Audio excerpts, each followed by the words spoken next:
Welcome to this presentation on the combined gut health test, interpretation, and treatment implications. I'm Dr. James Adams. I'm the president of Autism Diagnostics Lab and the president of Autism Nutrition Research Center. So I worked for many years on developing and patenting this test, and now I'm pleased to tell you that it's commercially available through analutos.com.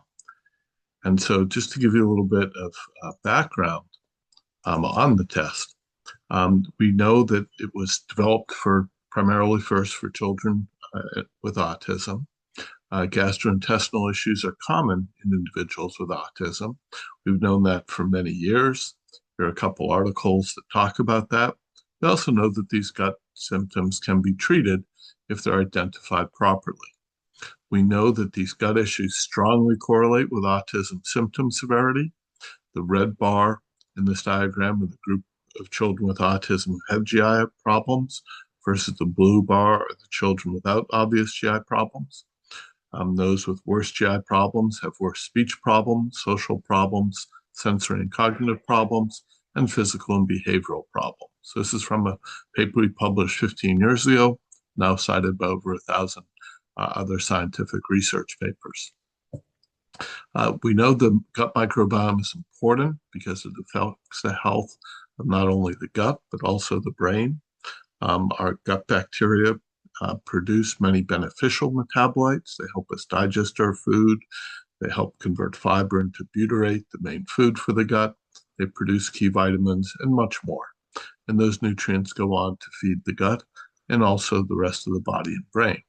Unfortunately, in children with autism and other conditions, our gut bacteria often produce a wide variety of harmful metabolites, which can leak out of the gut and affect body and brain health. We just submitted a paper for publication, basically outlining that most children with autism have highly elevated levels of several metabolites derived from the gut microbiome. And this is very important. This chart shows that almost every child with autism, the red triangles, has one or more, usually several, elevated metabolites produced by gut bacteria or yeast, whereas compared to the typically developing children, which are the blue squares, they're all on the bottom. And so we've now developed the combined gut health test. We worked for several years with Analutos on the development of this test. This is a copy of the typical report that Analutos produces, and I'll go over it in some detail. But basically, it shows for each metabolite that they measure, it reports the value of the test, and also the value, whether it's low, below the reference range, or high, above the laboratory reference range. So first of all, the aromatic amino acids, these are essential amino acids that come from the protein that we eat. And those are tyrosine, phenylalanine, and tryptophan. These aromatic amino acids are the building blocks, the starting material for several important neurotransmitters. Tyrosine goes on to be converted by the body to make dopamine, which is then converted to make norepinephrine and epinephrine, whereas tryptophan is converted by the body to make serotonin and melatonin, the hormone that regulates sleep. And these neurotransmitters are very important for overall mood. They affect learning, memory, cognition, and melatonin, of course, important for sleep. Unfortunately, gut bacteria and yeast can convert these same aromatic amino acids into many other substances, some of which are very harmful and often interfere with normal dopamine or serotonin function. Also, the test can reveal if levels are unusually low. Low levels could indicate low protein intake, or they could indicate high consumption of those amino acids by gut bacteria or yeast. The test also measures yeast metabolites. So we list the three here. Elevated levels of arabinitol in the urine is strongly associated with invasive candidiasis, a serious type of infection caused by a yeast called Candida. But there are also other yeast-related metabolites that are also likely indicative of an overgrowth of yeast. The higher the levels, the more of them that are elevated, the more likely that there is a yeast infection, and suggesting that antifungal treatments, usually coupled with a low sugar, low starch diet, could be very helpful. Also, there's a wide range of bacterial metabolites which we look at. There are many hundreds of bacteria typically present in the gut. They make a wide variety of metabolites. Some children with autism produce one, other children produce others. Many of these, again, are harmful and can interfere with normal neurotransmitter function. So in general, if you have high levels of one or more of these, that's suggesting that there's a potential problem. The higher the level, the more of them you have elevated, generally the more severe the condition. These metabolites interfere or are very likely to interfere with serotonin and dopamine function. We know that high levels of them, such as p-cresol or indoxyl sulfate, when administered to mice, can cause autistic symptoms in those mice. And so dietary intervention or gluten can be very helpful. And we'll talk more about treatments in a moment. Also, high levels of IAG listed on the bottom suggest that a gluten-free, casein-free diet may also be likely to be helpful for those individuals.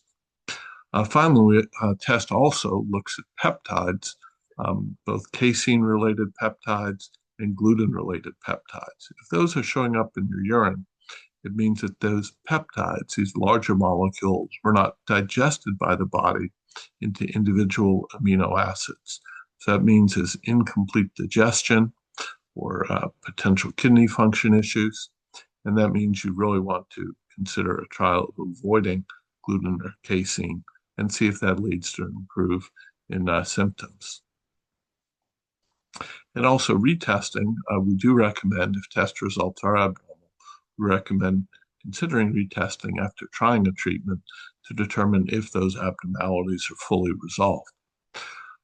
Here's a number of references which go over the huge amount of science behind what we do.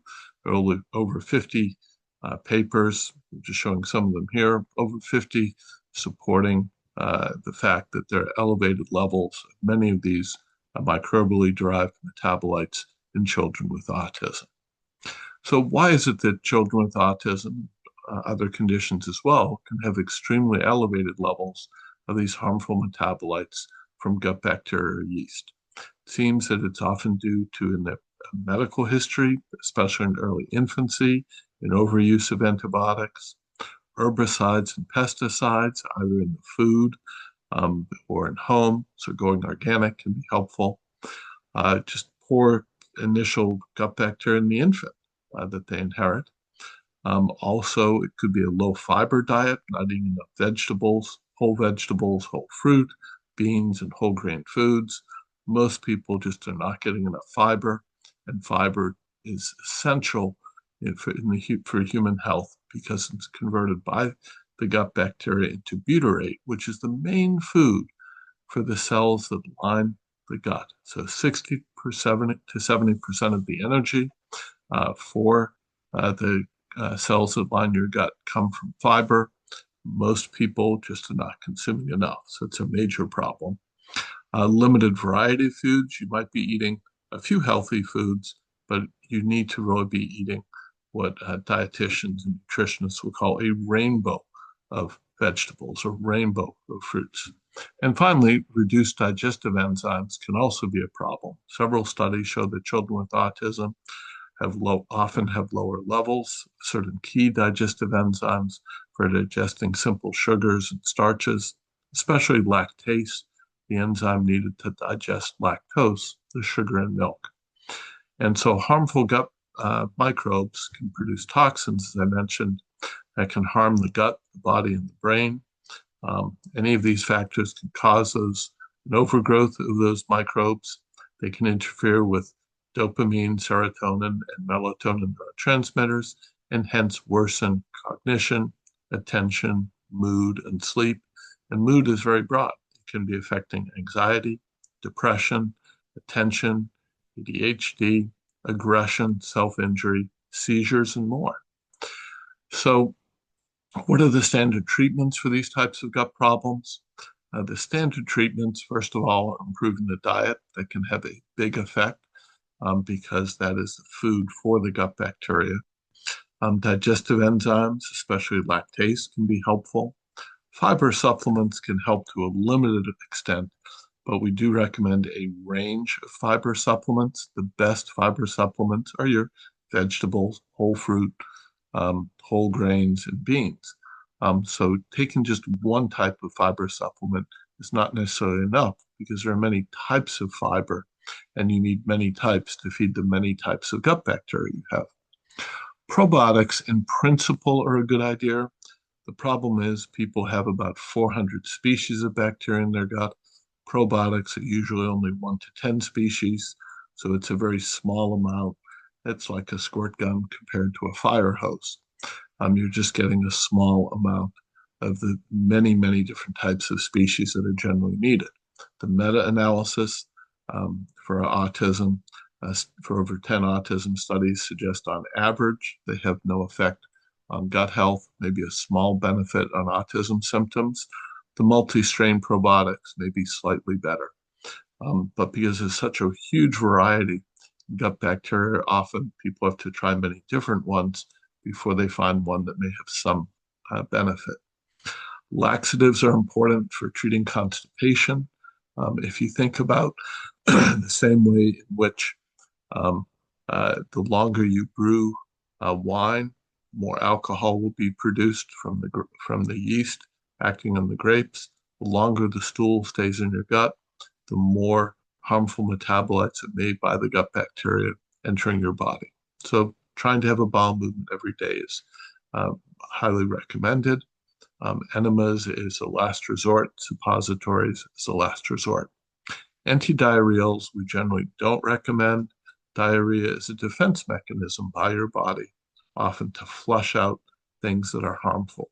So what you really want to do is identify what is it that is causing that diarrhea reaction.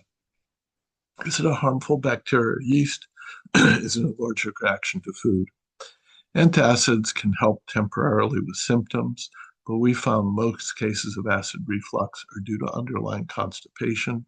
When we treat the constipation, the reflux symptoms almost always disappear.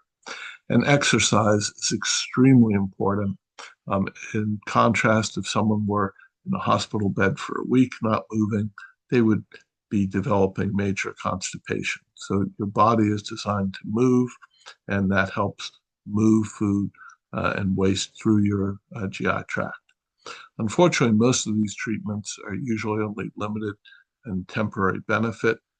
For autism, really it's necessary to address the root cause, which is the bacterial or yeast infection.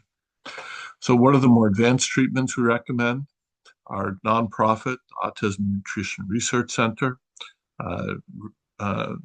manufactures and distributes our vitamin mineral micronutrient supplement based on 5 research studies we've conducted at Arizona State University. Basically, this is providing many of the key nutrients that your body needs to produce optimal body health. So it complements what's going on in the gut and usually has some benefit for gut health as well. It seems to help about 3/4 of children and adults with autism in terms of autism symptoms, maybe a 25% or so reduction in gut symptoms. So wide variety of specialized diets that can be done, gluten-free, casein-free, and others. We published a paper based on survey data of over 1,200 families about which diets seem to be most helpful for which people. Gluten-free, casein-free, often beneficial, but there are many other types too. We worked with a company called Flori that developed a customized probiotic. We investigated a different probiotic for each person, tailoring it for that person based on an analysis of their gut health. It seemed to help to a limited extent. But the bottom line is that trying different probiotics seems to be necessary for different people. Antifungals are very helpful In fact, a survey of 23,000 autism families reveals that antifungals are the top two rated treatments for autism of any medication, any psychiatric medication, were two antifungals, nystatin and diflucan. So very highly recommended. Unfortunately, after you stop treatment, these yeast infections will often come back because the yeast can damage an important part of your immune system. So that way they can be there for many years if untreated. And so therefore, it's very important to usually use them longer term, a higher dose, with also a low sugar anti-yeast diet. And then finally, microbiota transplant therapy is what we've been focusing on research on. It's not yet available commercially. We're working very hard to conduct the clinical trials and raise the money for those clinical trials. But again, the whole idea is to replace the harmful bacteria with the beneficial bacteria. Again, the challenge is that on average, children with autism are missing about 100 different species, and on average there are over 500 species that are often elevated in children with autism. So it's very complex, very different from one child to another. But bottom line is exercise, improvement diet, in some cases digestive enzymes, very helpful. Probiotics may have some limited benefit. The ANRC vitamin mineral supplement we also find can be a helpful adjunct, and antifungals are very helpful. What you don't see on here is antibiotics. They generally worsen symptoms, are often the cause of these symptoms to begin with. So we strongly recommend against antibiotic use unless you're doing it under expert physician guidance with a very knowledgeable physician. Again, the research data from the Autism Research Institute of over 23,000 families shows antibiotics are much more likely to worsen gut symptoms than to improve them. So again, be very cautious with antibiotics. And finally, if you need more personalized health and advice, and more personalized advice, our nonprofit, the Autism Nutrition Research Center, offers consultations on the combined gut health test from Analutos. This is now available through our nonprofit, ANRC. These consultants meet individually with families. They provide a personalized consultation to help interpret your test results, review your medical history, and then discuss what seem to be the most likely treatment options to consider. So you can go to the website for more information. You can also, we have a couple videos here that go into a little bit more depth about standard and advanced treatments. So I want to thank very much my partners, Christina Flynn, Kevin Carr, Paul Whiteley, who've worked with me for several years to get this test developed by Analutos. We're very excited about it. We hope it's helpful to many families. Thank you.